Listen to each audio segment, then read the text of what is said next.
Hello everyone, welcome back to our channel. My name is Himanshu Agnihotri. आज हम पढ़ेंगे effective atomic number. Coordination compound का एक बहुत ही अच्छा टॉपिक है और ये हम लोग पढ़ते क्यों हैं, तो किसी भी कॉम्प्लेक्स कंपाउंड की स्टेबिलिटी को प्रिडिक्ट करने के लिए हम लोग ये टॉपिक पढ़ते हैं। तो आप लिख सकते हो इसमें to predict the stability of any complex, ठीक है, या फिर एनी कोऑर्डिनेशन कंपाउंड। देखो भाई, तो इफेक्टिव एटॉमिक नंबर पढ़ने का या निकालने का बेसिकली एक फॉर्मूला लिख रखा हुआ है कि EAN is equal to Z minus x plus का coordination number into to.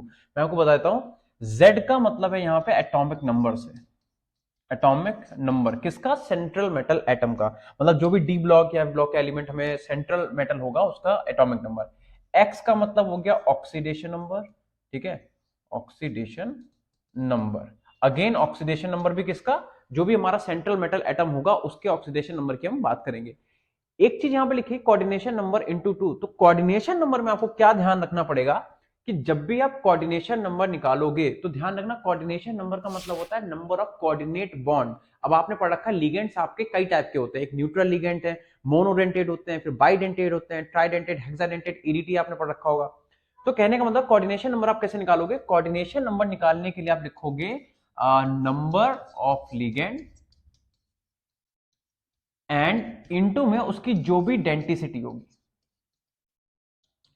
Into denticity. Denticity का मतलब मोनोडेंटेट है, बाइडेंटेट है, ट्राई, मतलब कितने उसमें डोनर एटम है। अच्छा, कुछ कुछ एग्जांपल्स ऐसे भी हैं जिनके पास एक से ज्यादा डोनर एटम है, फिर भी वो मोनोडेंटेट की तरह ही काम करते हैं, ठीक है। जैसे NO2 आपका हो गया, आपने सुन रखा होगा उन्हें एम्बीडेंटेट लिगेंड्स कहते हैं, तो उसका आप ध्यान रखना। अब जैसे फॉर एग्जांपल हमारे पास एक क्वेश्चन है K4FeCN6, हमें पता करना है कि ये मॉलिक्यूल या कह दो ये कॉम्प्लेक्स आपका स्टेबल है कि स्टेबल नहीं है। तो सबसे पहले हमें एटॉमिक नंबर पता होना चाहिए सेंट्रल मेटल एटम का। एटॉमिक नंबर Fe का कितना होता है बेटा? 26 होता है। और अब उसके बाद आता है एक्स। एक्स का मतलब ऑक्सीडेशन नंबर, चलो निकाल लेते हैं। पोटेशियम पे चार्ज होता है प्लस का 1 इंटू कितने पोटेशियम है 4, प्लस Fe का आप निकाल लो तो एक्स। Cn पे चार्ज होता है माइनस का 1 इंटू कितने Cn है 6 इज इक्वल टू 0। अब ये आ गया अपने पास 4 प्लस का x माइनस का 6 is equal to 0 and x is equal to minus का 6 उधर जाएगा प्लस का 6, 6 में से 4 क्या कितना आ जाएगा प्लस का 2। तो बेसिकली यहाँ पे ऑक्सीडेशन नंबर हमारा कितना आ गया +2 और Fe का जो एटॉमिक नंबर होता है वो होता है 26। अब हम लोग क्या करेंगे, EAN में वैल्यू पुट करेंगे। तो भाई देखो EAN इज इक्वल टू क्या था? Z माइनस एक्स, यानी कि 26 माइनस का 2 ब्रैकेट में कर लो, प्लस कह रहा कोऑर्डिनेशन नंबर। क्या क्या लिखा हुआ है? कोऑर्डिनेशन नंबर का मतलब है नंबर ऑफ लिगेंड, कितने लिगेंड है यहाँ पे, तो 6। तो 6 इंटू कह रहा है उसकी डेंटिसिटी, Cn एक मोनोडेंटेट लिगेंड है ना, तो क्या हो जाएगा 6 इंटू 1 इंटू में वहां पे फॉर्मूले में 2 है।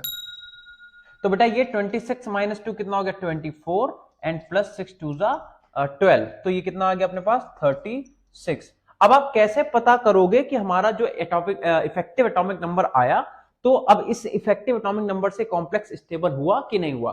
तो देखो जितनी भी हमारी नोबल गैसेस हैं, ठीक है, ग्रुप नंबर 18 की जो भी गैसेस है, अगर किसी भी कॉम्प्लेक्स का इफेक्टिव एटॉमिक नंबर उनके एटॉमिक नंबर के इक्वल आया then this molecule is stable, otherwise ये अनस्टेबल हो जाएगा। अब देखो ग्रुप नंबर 18 की कौन कौन सी गैसेस है अपने पास?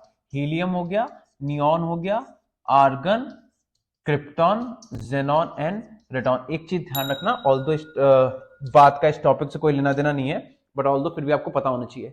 भाई देखो अगर आपसे कोई कहता है ग्रुप नंबर 18 की गैसेस को हम क्या कहते हैं, नोबल गैसेस या इनर्ट गैसेस, तो ध्यान रखना इन सारी गैसेस को, ग्रुप नंबर की जो आपकी 18 की गैसेस हैं, इन्हें हम नोबल गैसेस कहते हैं।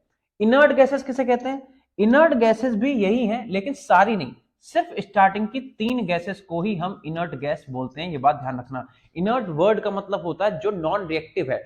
ये 3 ऐसे कंपाउंड हैं, ये 3 ऐसे गैसेस हैं जिनके अभी तक नेचर में कोई भी कंपाउंड नहीं पाए गए। नेचर में कंपाउंड नहीं पाया गया दैट मीन ये रिएक्टिव ही नहीं है, इसीलिए हम लोग इनर्ट बोलते हैं। जबकि क्रिप्टॉन और जेनॉन, Xg, F6 ये सब आपने केमिकल बॉन्डिंग में पढ़ा होगा, सुने होंगे कंपाउंड्स, ठीक है। तो फिलहाल के लिए मैंने क्या बोला, मैंने कहा कि अगर हमारा ये जो हमने इफेक्टिव एटॉमिक नंबर निकाला ये इनके एटॉमिक नंबर के बराबर आ गया, तो हम क्या बोलेंगे कि ये स्टेबल, ये सब स्टेबल गैसेस हैं। ऑक्टेट इनका कंप्लीट होता है। हीलियम के एटॉमिक नंबर 2 होता है, इसका 10 होता है, ये हो गया 18, ये हो गया 36, ये हो गया 54 एंड दिस इज 86। तो आपने जो निकाला इफेक्टिव एटॉमिक नंबर वो कितना आ गया 36। क्या 36 इनमें से किसी का एटॉमिक नंबर है? तो आप कहोगे हाँ सर क्रिप्टॉन का है। तो क्योंकि हमने जो ये सॉल्व करा इफेक्टिव एटॉमिक नंबर वो क्रिप्टॉन के एटॉमिक नंबर के बराबर आ गया, इसका मतलब क्या हुआ कि ये जो आपने कंपाउंड लिखा ये कैसा हो गया, this is the stable complex. ठीक है, तो यही बात आपको ध्यान रखनी है और यही आपसे क्वेश्चन में पूछा जाएगा एग्जाम में कि आपने इफेक्टिव एटॉमिक नंबर निकाल के क्या करोगे। तो आपको कोई भी कॉम्प्लेक्स देगा, आपसे पूछेगा बताओ ये स्टेबल है कि ये अनस्टेबल कॉम्प्लेक्स है, तो आप क्या करोगे, उसका इफेक्टिव एटॉमिक नंबर निकालोगे। अगर हमारा इफेक्टिव एटॉमिक नंबर किसी भी नोबल गैसेस के एटॉमिक नंबर के इक्वल आया, then that molecule will be stable, otherwise unstable. अब इस क्वेश्चन को करने का ट्राई करते हैं। देखो, तो अगेन यहाँ पे क्रोमियम है, क्रोमियम का एटॉमिक नंबर 24 होता है और ऑक्सीडेशन नंबर इसका हम निकाल लेते हैं। तो ये हो गया प्लस का 1 इंटू में 3, देन उसके बाद ये आपका एक्स हो गया प्लस C2O4। अगर आपको नहीं पता बता दो, this is the oxalate ion, COO negative, COO negative. ठीक है, एंड ये एक बाइडेंटेट लिगेंड है। तो कहने का मतलब ये है कि जब आप इसका ऑक्सीडेशन नंबर निकालोगे तो एक C2O4 पे -2 चार्ज होता है, तो -2 इंटू में कितना आ गया 3 इज इक्वल टू 0। तो कितना आ गया ये आ गया अपने पास x plus 3 minus 6 is equal to 0 और x इज इक्वल टू कितना आ जाएगा प्लस का 3 यहां से। अब हमें क्या करना है, अब हमें बस इफेक्टिव एटॉमिक नंबर में ये सब वैल्यू उठा के पुट करनी है। z कितना होता है बेटा क्रोमियम का 24, ऑक्सीडेशन नंबर आपने 3 निकाल लिया, ठीक है, प्लस कोऑर्डिनेशन नंबर। देखो बेटा क्या लिखवाया था मैंने, कोऑर्डिनेशन नंबर कैसे निकालोगे, कोऑर्डिनेशन नंबर निकालेंगे number of ligand into density. कितने लिगेंड हैं टोटल यहाँ पे, तो 3 इंटू में डेंटिसिटी। मैंने अभी भी बोला कि ऑक्सिलेट जो है वो आपका एक बाइडेंटेट लिगेंड है, यानी कि ये बाइडेंटेट मतलब 2, तो मल्टीप्लाई बाय 2 और एक फॉर्मूले में 2 है, तो यहां से 2 आ गया।